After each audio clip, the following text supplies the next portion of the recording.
막 너무 답답하다는 거야. 저 금고 안에 금괴가 있는데 골든바가 있어요, 변호사님. 안녕하세요. 이혼 전문 박은주 변호사입니다. 말이 왜 이러니? 안녕하세요. 이혼 전문 박은주 변호사입니다.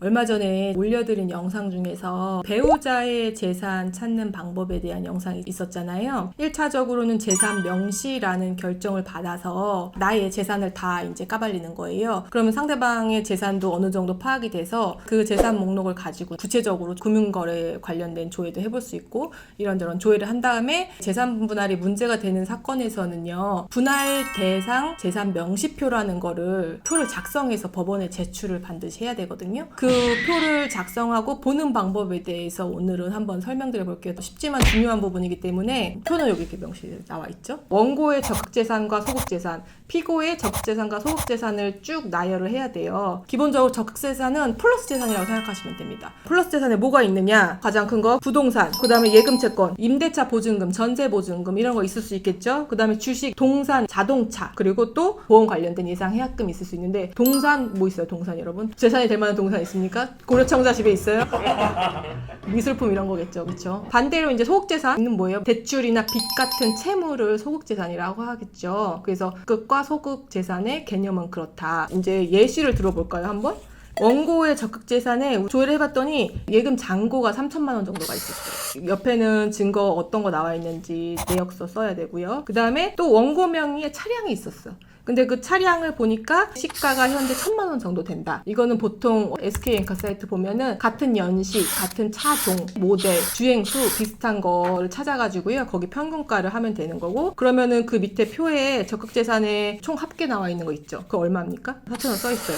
그 다음에 소극재산 봅시다. 소극재산은 대출 같은 거라고 했죠. 원고의 소극재산이 신용대출이 하나가 있어. 5천만 원짜리가 있어요. 이거는 언제냐면은 배우자랑 부동산 살 때 신용대출 받아서 잔금 치른 거야. 보통 이제 채무 같은 경우에는 부부 공동 생활을 위해서 소비한 거, 사용한 거 이런 것만 되지 개인이 일방적으로 뭐 예를 들어서 도박에 사용했다거나 배우자가 알지 못한 용도로 쓰인 빚이나 대출 이런 것들은 포함시키면 안 돼요. 보통 포함시키거든요. 근데 우리가 이제 상대방 입장에서 그걸 떨궈내야 되겠죠. 그러면 소극재산은 결국에 마이너스 재산인데 원고의 적극재산과 소극재산을 다 계산을 했더니 순재산 퓨어, 그쵸, 퓨어.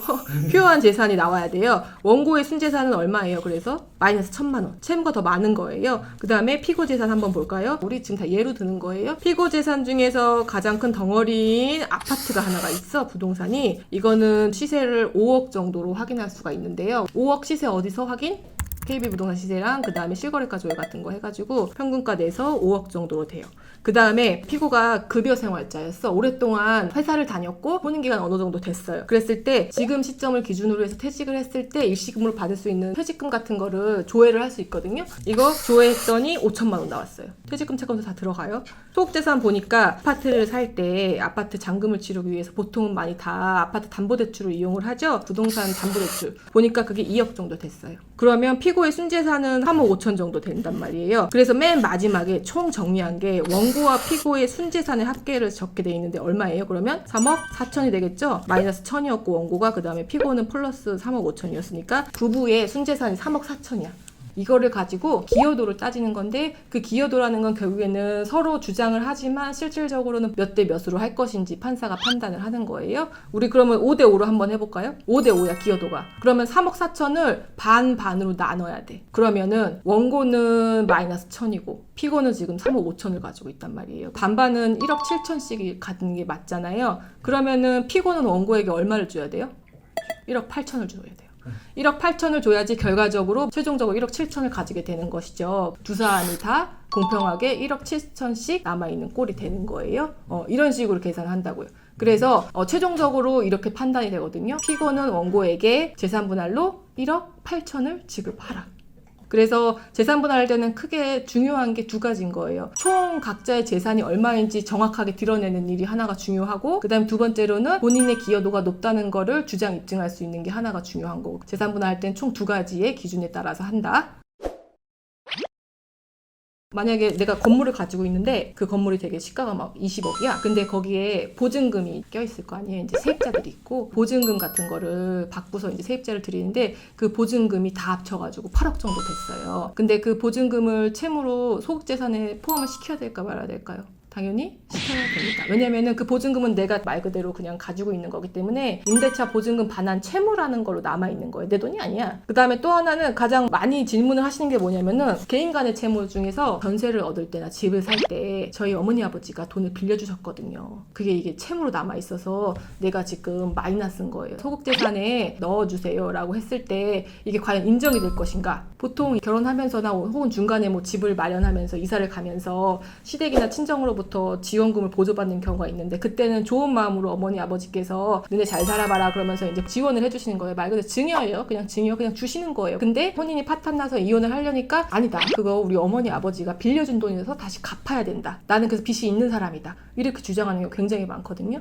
보통은 부모로부터 받은 돈 같은 경우에는 빌렸다고 주장을 하지만 빌린 거라고 인정되지 않는 경우가 대부분이에요.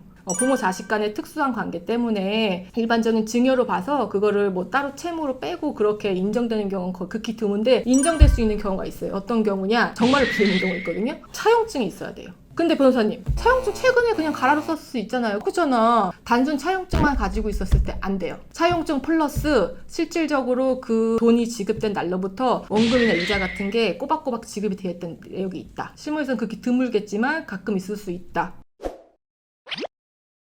참 그런 게 상대방 적극재산 할 때 너무 답답하다는 거야. 저 금고 안에 금괴가 있는데 골든바가 있어요, 변호사님. 저 어떡해요. 그리고 애기 엄마가 집을 나가면서 연태까지 10년 동안 모아놓은 돌반지랑 금부치 다 가지고 나갔어요. 몇천만 원치 될 텐데요. 그거 어떡해요. 그렇게 억울한 부분이 있을 수 있어요. 근데 그거는 상대방이 맞아 내가 가져나갔지 아니면 금괴 나한테 있지 뭐 이렇게 인정하지 않는 이상은 보통 소송까지 갔을 때 그게 있다고 판단하기엔 참 어렵죠. 그래서 조금 답답한 부분도 있고 억울할 수 있어요. 그런 거는 일단 사진을 찍어두자. 그렇지만 크게 반영은 안 될 것이다.